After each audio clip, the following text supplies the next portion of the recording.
We struggle to get six-pack abs because our body fat percentage is higher than Snoop Dogg, higher than LeBron James on a ladder, higher than the US national debt.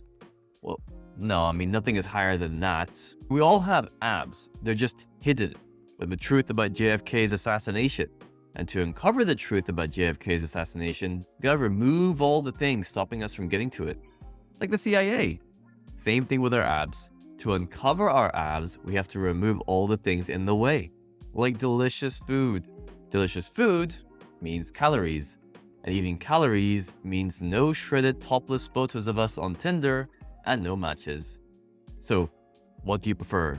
Matches on Tinder or sugar? If it's the sugar, then you're gonna have to be a sugar daddy to compensate for it. You don't have to get in shape then. Round is technically still a shape. If it's matches on Tinder you want, ironically, you better love yourself more than you love the women on Tinder, because it's a long journey to get six-pack abs. And on that journey, you're gonna spend more time looking at your naked body in the bathroom mirror than you will on the Tinder women you were trying to get in the first place. Is this a healthy obsession? Do we really need six-pack abs? Or is it just the male gaze and women don't actually care? All women seem okay with dad bods. Maybe dad bods make them feel less pressure about their own bodies. Perhaps dad bods are more progressive than the Barbie movie. By the way, if you haven't seen the Barbie movie, do check it out. Much better than I thought it would be, and Ryan Gosling is hilarious in it. The irony, if Ryan Gosling, a man, wins an award like an Oscar in a movie about female empowerment. I do have a theory that straight men appreciate other men's abs and biceps more than straight women appreciate them. I've never heard about women getting told off in the gym for staring at guys, but I've seen plenty of guys look at other guys in the gym in awe and admiration. I'm sure you probably have too. Why do they do it? Because it's muscles, it's alpha, it's strength, it's social media? Did anyone even care as much about six-pack abs before Instagram? Did the nerdiest guy of all, Zuckerberg, make us want a six-pack? Possibly, but it's still a healthy sculpted look, right? Don't all women fall in love at first swipe on a great topless photo with a single-digit body fat percentage? I'm sure some women do, but I also think a lot of women worry about being with a guy that's too into his own body, like a guy that's too into his own car, or a guy too into mansplaining what women do or don't like about men on his YouTube videos. I'm sure it wouldn't impress Shania Twain much. I used to want six-pack abs for years and tried cutting, but I still stayed skinny fat. Maybe I'll never get a six-pack, and maybe we'll never find out what happened to JFK. It's demoralizing working for so long towards something, but still not getting there. It's like being a person of color trying to win an Oscar. My new obsession is trying to get a great chest, a solid set of pecs. My bench press is easily the weakest of all of my compound lifts, and I'd like to fill out a t-shirt nicely. Just not in the same way a sugar daddy would. It may be vanity, but body confidence is important. Having a defined, sculpted physique can make us feel proud. It's an achievement unlocked IRL. It's the result of a long-term commitment to regular exercise and healthy eating. And by healthy eating, I mean guzzling down copious amounts of protein shakes to make sure we get our 1 gram of protein per 1 pound of body weight. I can go to the gym regularly, no problem, but I'm not a big eater. I really struggle to make sure I get the protein I need every day. I pay so much for whey protein on my credit card that I may be able to afford business class flights from it. Then there's the hassle of having to clean the protein sugar bottle every day, sometimes twice a day. So you start to get creative and think about just scooping the powder in your mouth all in one go. Get powder all over you and look like Scarface, the Tony Montana of protein. I would not recommend it. It's like taking a tablespoon of cinnamon. You ever tried that before? Don't do it, or else you're gonna have a bad time. I think this is why men look and admire other men in the gym who are in great shape though. Because we have an appreciation of how hard it is just to get in that shape. It's aspirational.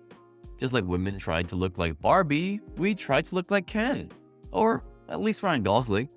You may have even heard women say they don't want to lift weights because they don't want to get bulky. What? Are you kidding me? Do you know how hard it is to get bulky?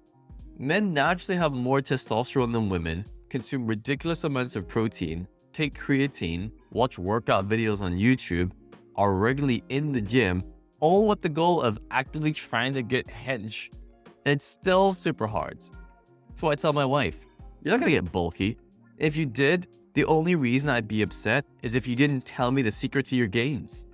Because I'd like nothing more than just to dedicate a couple of months to join a training camp in Thailand or something just to get those gains. To eat, train, get massages, and do it all over again every day until I get the physique I want. Only then to eventually get it and realize, okay, now what? Seriously, what's gonna change in my life? Am I gonna become a personal trainer, sell an online course about how to get a six-pack? Or just enjoy looking at myself in the mirror? Probably the latter, but that doesn't mean it wasn't a worthwhile pursuit. As long as I get a six-pack in a healthy way, then I should be proud of accomplishing the challenge I set for myself. This is what the masculine life is all about. Setting challenges, meeting them, and then setting new ones. We're very basic creatures. After we've finally uncovered our abs, what's our next challenge? Uncovering what happened to JFK? At least if we do get to low double-digit body fat percentage, or even single-digit, then we can be proud of achieving something not many men ever accomplish. I just think it's healthier not to drive ourselves crazy in the pursuit of it.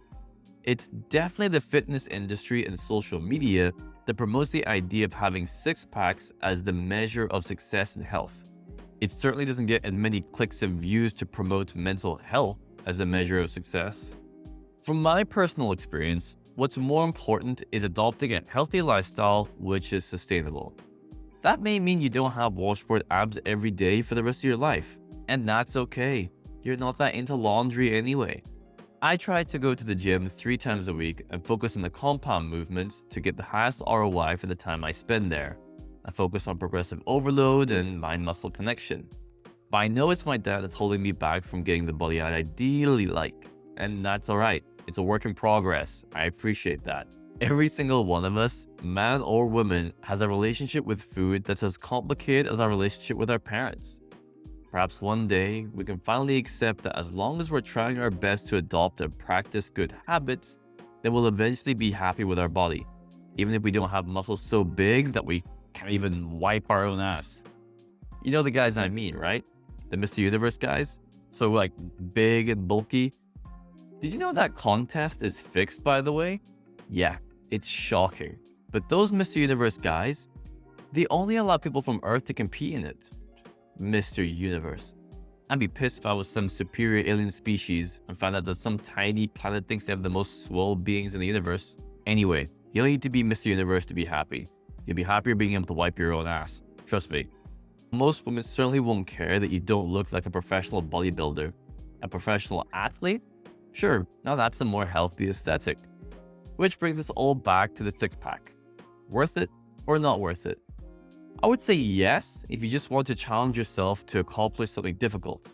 If that's your motivation, then it's as worth it as investing in Sandcastle insurance. And I would say no if you're expecting it to finally make you feel happy about how your body looks.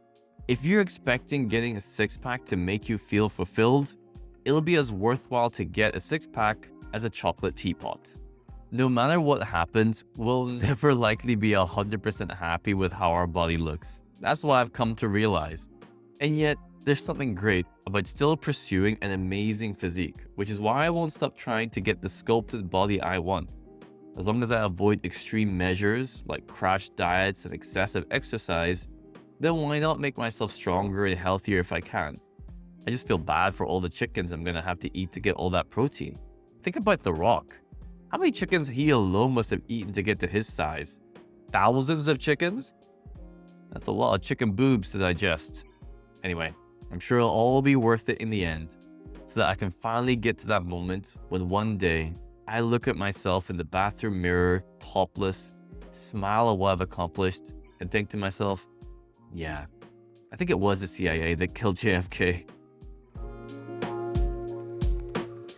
This is what the masculine life is all about.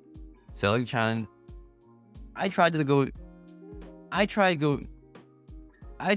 to the gym 3 times a week and focus on the compound movements to get the highest ROI. Anyway, you don't need to be I would say no if you're expecting to make it. And I would say no if you're expecting it to finally make you. And I would say no if you're expecting it, and I would say no, if you're expecting it to finally make you happy about your Alright, let's see what we can do. Are you working? Are you on? Are you recording? Are you? It is recording. Where's the transcription? I am not starting a whole video till it's transcribing, because that would be painful. Alright, so it was working the whole time.